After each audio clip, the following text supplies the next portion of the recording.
non c'è più nulla da tagliare.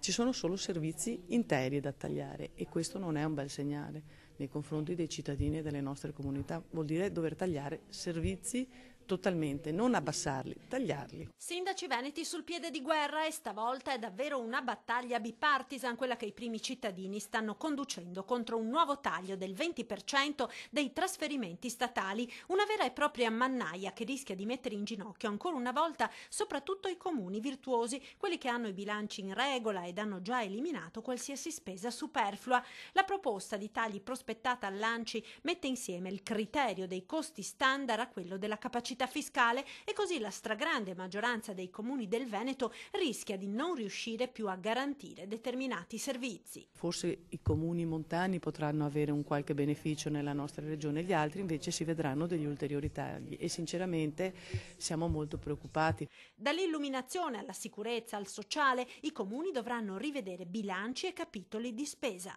Questo 20% poi inciderà sui servizi della collettività che possono essere alla scuola, al sociale o alla manutenzione del territorio. E così monta la rabbia tra gli amministratori locali. Allora siamo sempre noi che però dobbiamo far fronte alle varie esigenze dei cittadini, ci chiedono sicurezza, ci chiedono strade, illuminazione e quant'altro e non riusciamo a dargli questo, quindi sarebbe più giusto che dall'alto iniziassero dei tagli, non dal basso, perché noi abbiamo il front office con il cittadino che viene a bussarti tutti i giorni alla porta e ti chiede di poterli aiutare nelle cose anche minimali.